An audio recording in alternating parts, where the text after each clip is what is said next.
Hi, it has been 7 months since my last video, and I apologize for that. A lot has happened. I'm not gonna go into details, but I work now, and I found it increasingly hard to find some time to film. But with the release of the new DMC Netflix show, I feel extremely compelled to make a video.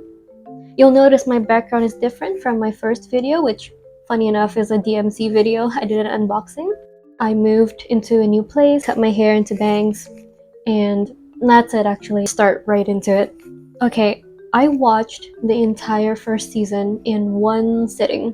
I have a lot of thoughts. Unfortunately, not all of them are great. If anything, most of them are not great. If I'm being honest. I'll give my full rating at the end. I just want to start off this video by saying that please don't come after people who don't like the show. It does not make them a fake DMC fan, and vice versa.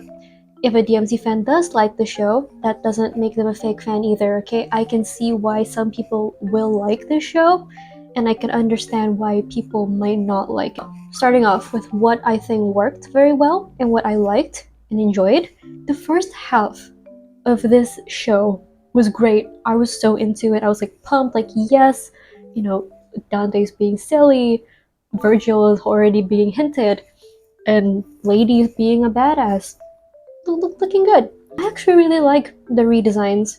I thought Dante's new look, it's hip, it's fresh, it suits a teenager Dante. Vergil's like, what is it called, paisley? It also looks pretty cool. He looks nice. Intro sequence is insanely good. I loved it. Okay, I love the style. I love the choppiness of everything. I like it. And the choice to use a Limp Bizkit song as the intro is perfect for me. I also really like that they changed Sparta's necklace, the amulet. They changed it into half blue and half red to really like signify Vergil and Dante. I thought that was also nice. I'm a sucker for foreshadowing, and I love when they explained that Bob, I don't even remember what this guy's name is, I'm sorry, I'm gonna say Bob because he looks like B.O.B. from Monsters vs. Aliens. Bob, when it was revealed that Bob could only duplicate living tissue, and we know that he duplicated Vergil early on, we know that, oh, that's a massive hint that Vergil is alive. Like, I like that way of foreshadowing. Fight scenes are okay. Dante versus Cavalier or Cavaliere, because all this time I've been saying it Cavalier, but then in the show, suddenly he's like, oh, Cavaliere. Have I been saying it wrong? I love Cavaliere Angelo, probably one of my favorite like monster demon designs of all time. It's just something about like the horns and the all purple. Vergil's intro, I love it. I love it. I love it. I love they started off with the most iconic thing. They introduced him silently with a judgment cut. I love it. The thing about this show is that I can tell they did some research, like, they brought in the demons, they brought in the same villain from the DMC3 manga, the weapon names and moves. Episode 6 is certainly a very bold choice. I was not expecting it, but I do like it. It's certainly very unique. I think it very slowed down the season. Art style is very unique. I appreciate when, TV shows take a risk like this, where they go in a completely different art style in order to convey a different emotion, a different like atmosphere. I really appreciate it. Evanescence. Oh my god, I have been listening to Afterlife on repeat every day for the past week. Insanely good. I love it. Vocals are amazing. The lyrics are also great. If I were to describe this season positively and briefly, it's goofy, it's silly, it stays true to DMC a little bit. I'll touch on that later. And I get the silly vibe, I get like the OG like doesn't take itself too seriously vibe. And that is all. That is all the nice things that I can say about this show, because I'm gonna show you briefly what my script looks like. I wrote this script in the middle of moving here because I had so many thoughts and like criticisms towards this show. And I'm sorry to say, but the criticism part is a lot thicker than the positive part. Oh man, we're gonna go there. We're gonna go and we're gonna talk about what I think the TV show completely went off the rails and started not making any sense. Tell me why Vergil and Dante feel sidelined in a show about them. Some of the scenes are very clearly hinting at like, oh, there's like tension going on between Lady and Dante, and it happens multiple times throughout the series. It feels a little forced. Maybe that's simply because I've only ever known Dante and Lady to only ever be friends and, you know, partners in crime. Honestly, when I really think about it, I might be more open to Lady x Dante. I need a little more convincing, to be honest. You can see why the pairing can be cute, but I need to be convinced. I don't even know where to start. Sympathy for the demons feels completely unnecessary. Like, just let the demons be evil. Why are they suddenly like, oh, but they're just like us, they're like humans, they have families, like, they're demons. You don't need to humanize them. Like, there's no need to like justify them. They're demons. You know, they're not human villains where, oh, humans are so like, you know, multifaceted. Humans are, you know, very interesting, complex creatures. Demons are not like that. And it's very well established in this DMC world that demons are just evil. They're just mean. Okay, there's no need to like, oh, but they're so traumatized and hurt, like, boo-hoo. You know what? Humanizing the demons and trying to make us sympathize with them takes away the exact thing that made Sparda so special. He was the right-hand man to the king of hell himself, Mundas.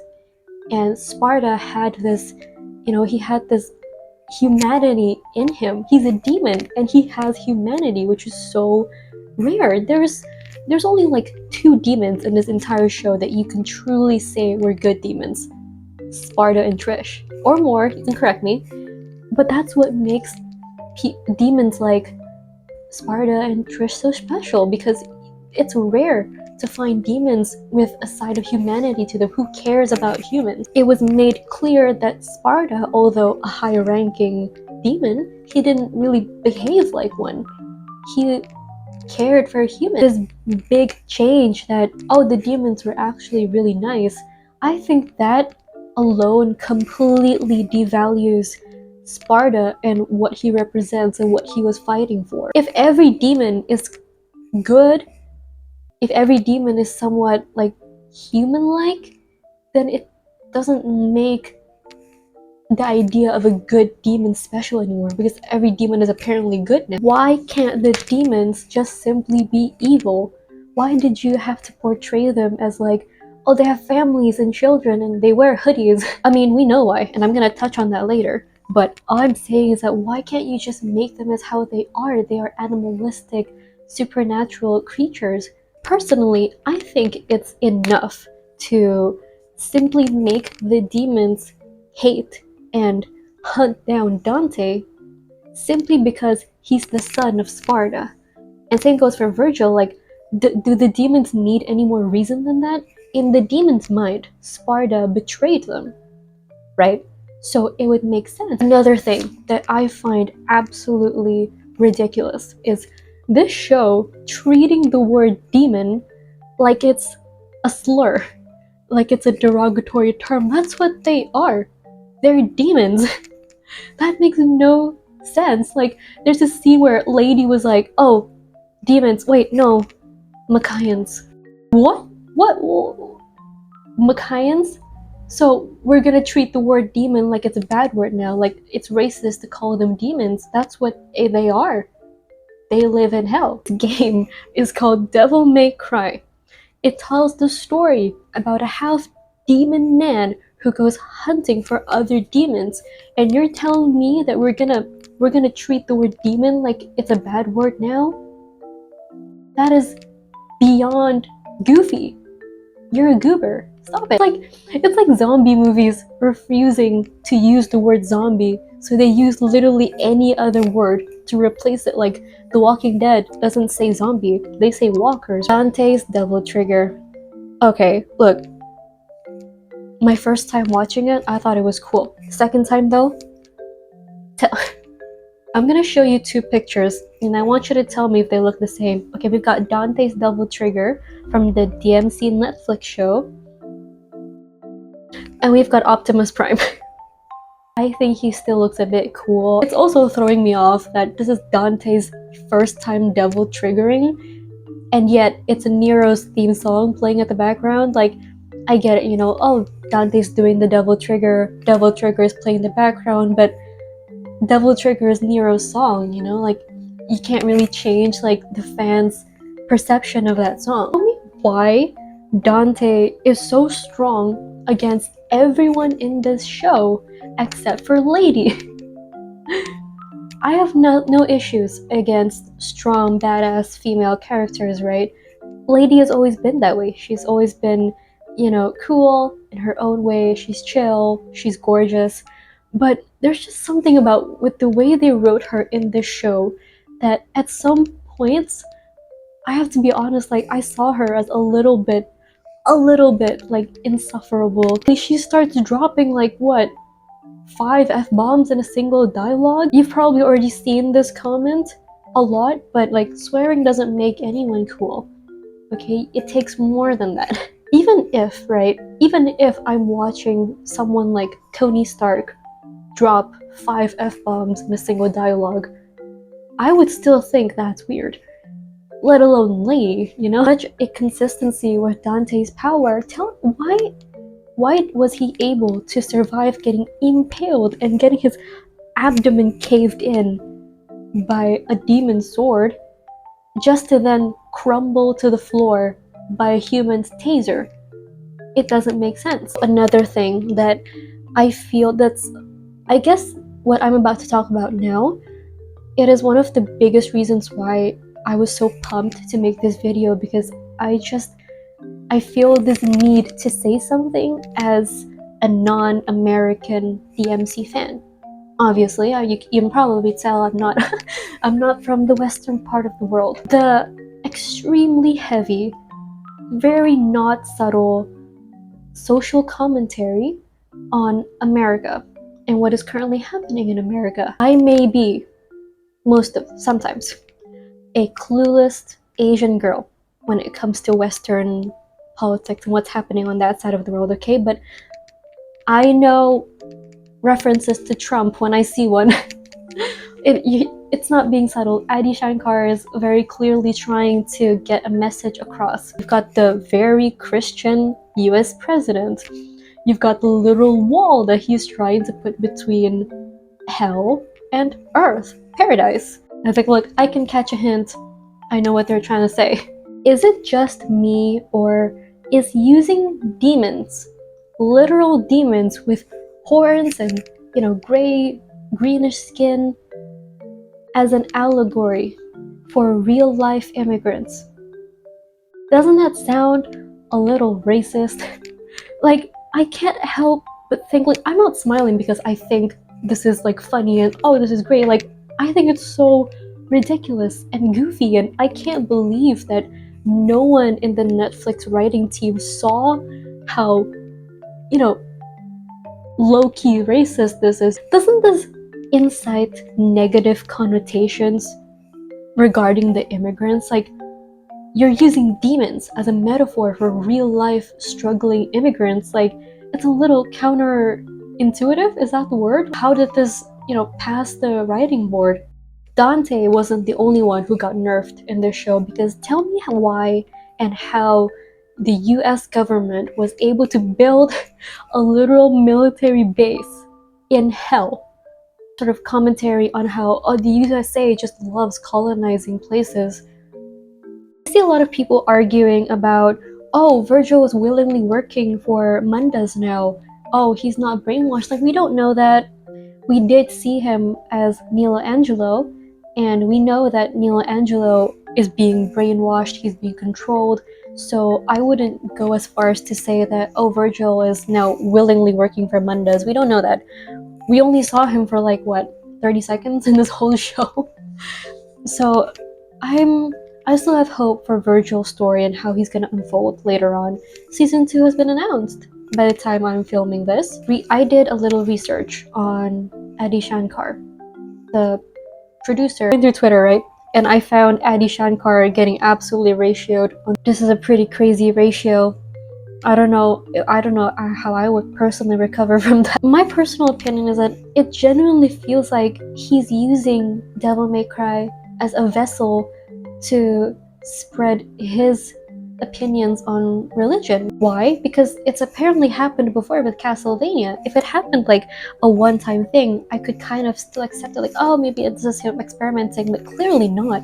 He's done this before. This is the second time, so it's clearly not a coincidence. There's a big debate, okay? Faithfulness versus creativity. At what point does it just completely stop feeling like Devil May Cry? The last half of this season, at least for me, it felt like a random Demon Hunter anime with a Dante skin. It doesn't feel like Devil May Cry. Like, after, in the second half, it felt like it lost direction. I was so much more invested in the first half, and in the second half, I was watching this just so I could know what happens. Like, I'm not even like pumped or passionate about it anymore, unfortunately. I also did some research into a couple of interviews that Adi Shankar has done, and I find this one. I have my tablet here.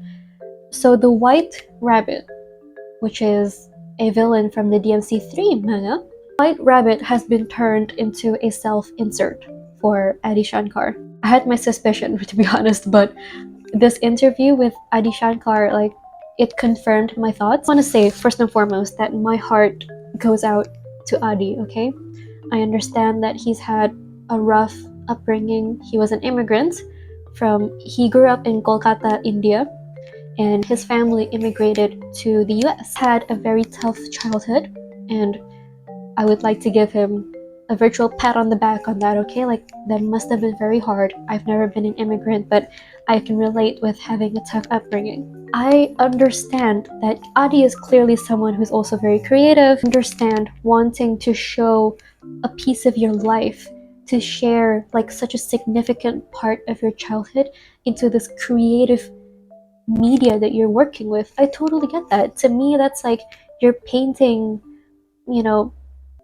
a scene from a very significant memory in your childhood. Like, I get that. Some people need to vent, and people vent in different ways. Understandable. However, is it appropriate to insert all of this personal story, the social, commentary on American politics into a franchise that has been going on for more than 20 years? Because we're not just talking about some like, oh, this is a small franchise and it's just starting. Like, Devil May Cry has been going on for more than 20 years, and it already has a very solid, rich, and well-established story. And it's hard to deviate from that and still create a story that feels like Devil May Cry. It would be different if this was Adi Shankar creating his own story with his own characters, where he can include all the social commentary and criticism towards religion in America. He can include all of that all he wants. But this isn't his show, technically. I mean, it's his show, but this is Devil May Cry. Like, he did not start this story. Another interview. So Adi says, I would like to quote Adi Shankar himself, okay? He said this in one interview. The villain has a story going on in their head, in which they are the hero. They are sometimes a victim, sometimes not. But they are the hero, and I'm like, why don't these blockbusters ever explore that? Are you joking? He must be joking. I can name almost 10 massive movie blockbuster villains who have that exact same thoughts. What he's describing here is literally the #1 villain trope that Hollywood loves to play all the time. It is the easiest way to humanize a villain, okay? Where he looks like an absolute bad person to everyone else, like the main character, but he sees himself as the hero, as the visionary. That's so common. It's almost mainstream. Like, it is absolutely not something that, oh, Hollywood blockbusters never truly explore it. They always explore it. If anything, that's the only thing they ever explore about when it comes to the villain of a story. We are getting to the final verdict. I am on a race against time because this thing, I don't want this green light to turn red because that would mean I have to stop filming and wait for this to charge. And I'm also on a race against my phone that I'm filming on because last time I checked, it was on 40% battery and that was about half an hour ago. So I will be revealing my final rating. It is a solid 6 out of 10. 6. I originally gave it a 7.5 after I watched it, like right after I finished watching everything. I thought like, oh, it's not bad, 7.5. And then I thought about it more and I'm like, yeah, nah, I'm bumping it down to a 6. The mischaracterizing is very unfortunate. Dante being so weak against everyone except Lady, and we all know it's not simply because she is extremely good, which she is a good and skilled fighter, good demon hunter, that it's also because she has an insanely strong plot armor. Second point, inserting politics into a franchise like this feels extremely wrong and completely misguided. If anything, it would have fit so much more into Resident Evil, a series that already utilizes the American government, president, and military as a substantial part of its story. Leon Kennedy is literally a federal agent who saves the president's daughter. Like, if you really wanted to, you can fit some form of American social commentary somewhere in there, I don't know, but it's already got the basis, you know? It would have made more sense, honestly. I wouldn't like it personally, because it's American politics, but it would have made more sense. I would like Adi Shankar to know that Americans are not the only people watching this show. The world does not revolve around what is happening in America. You know, I appreciate Adi and his, visionary Adi Shankar. I appreciate that he's taking a big risk, okay? It must have been very hard, and I did read that it took him years to finally get this show greenlit, which good for him, okay? Again, I appreciate the struggle. However, people who are not Americans, like me, then now we will have to keep up with American politics discourse in order to keep up with this show and what's happening, and I just feel like that's so wrong because Devil May Cry has never ever contained a single anything related to politics, especially not American politics. Devil May Cry has never even hinted at the country where they're in. It's always Fortuna, Redgrave. It's never even referenced a real life place, a country.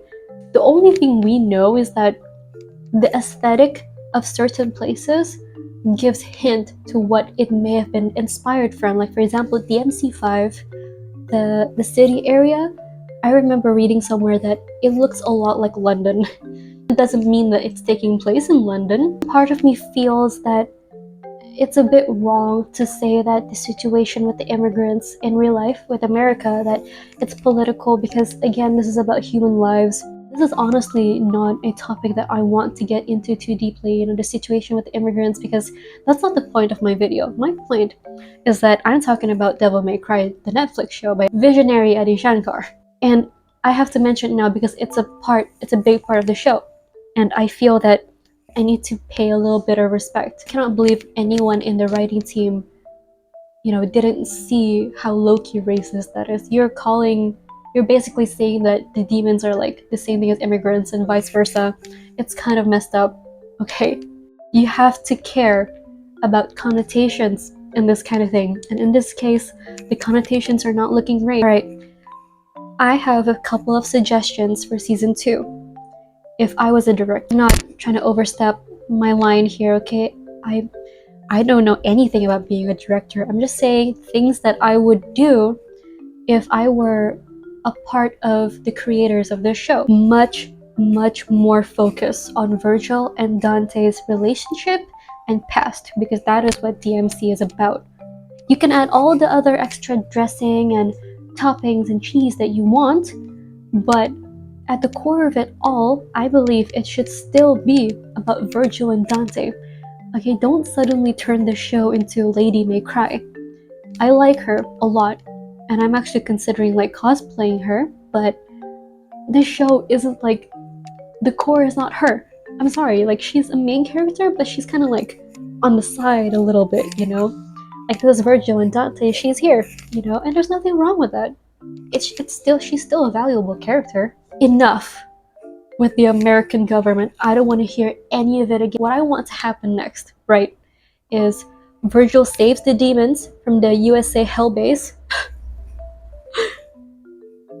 and then USA backs out and they disappear from the story. That's it. I'm just now realizing that I think my rant about Americans are making it seem like I don't like America. I don't have a big problem with you, to be honest. I really don't. I'm talking about politics here because it's very explicitly showed in the show. Switch back the focus to Vergil and Dante and Sparta's legacy and Ava, please. I think it's a little criminal that we didn't see enough of Ava in this. Like, I want to see more of the woman who raised Vergil and Dante. Dante, who embraces his human side, versus Vergil, who embraces his demon side. Got polar opposite twin brothers, born from a human mom and a demon father. That is already more than enough material to like go crazy. Original source material gives you solid things to work with, and I just don't see why, you know, you don't need to add all this extra stuff, Adi Shankar. I appreciate the risk, but... Alright, my microphone died. I lost the race against my mic. So I'm just gonna have to do this. I'm gonna have to talk a little bit louder. I've always loved the trope where people who have ties to the supernatural just naturally attracts even more of the supernatural to them. And in turn, this creates a very chaotic, messy, and just such like a disorganized life, because you've got all these like supernatural creatures coming after you with varying levels of intensity and energy, and it's so exhausting and it's so chaotic and you cannot live in one place.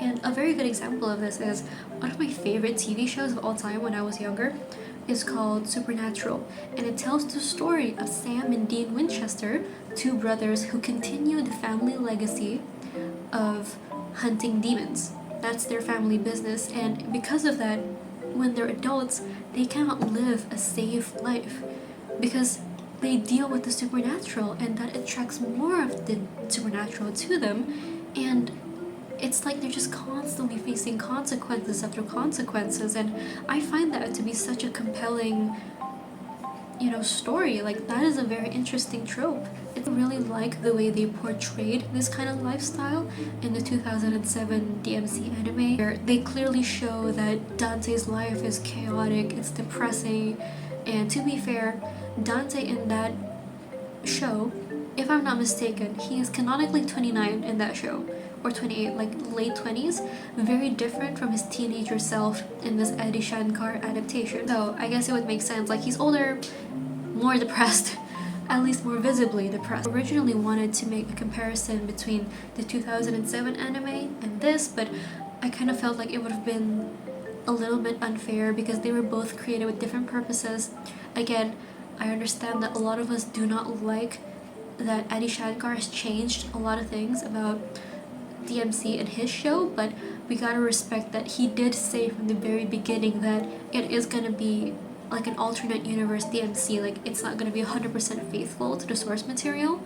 So I cannot judge them like on the same level. I guess I can judge them on like how well they portray the DMC spirit. Anyway, that is all for today. My throat feels dry. I still feel a little bit of that fire in me, you know, talking about this show, because again, I have such a massive pet peeve about politics being shoved in places where politics do not belong, and politics do not belong in a DMC series of all places. Is all for today. I would like to thank you very much for watching, and I would like to apologize if I said or alluded to something a bit negative. I tried to be very brutally honest in this video, and it's certainly not my intention to bully, harass, or paint someone in a negative light. Once again, I sympathize with Adi Shankar and I see what he's trying to do, but my personal opinion, and as a DMC fan, is that I don't think he has executed his vision very well. Visionary Adi Shankar. I don't think he executed it very well, but season 2 has just been announced by the time of me recording this, and I have very high hopes. I would like to see more of my man, my beloved Vergil. I hope that Adi Shankar is going to take the criticism that people have been giving him online, because I see a lot of people who have the same opinions as me. That doesn't mean I'm right. All I'm saying is that I don't feel alone in the way that I feel about this show. And I hope that Adi Shankar can take the criticism with grace, and that he's gonna make the appropriate changes to the next season to make it feel even more DMC. I don't feel that people had a problem when he said he was gonna make an alternate universe of DMC. When I heard that, I was like, that's pretty interesting, sure, why not? You know, I didn't have a problem with it, and I don't think DMC fans had a big problem with it. It's just that after the show came out and we saw what the show was like, that people were like, we gotta say something. Let me know what you think about this show.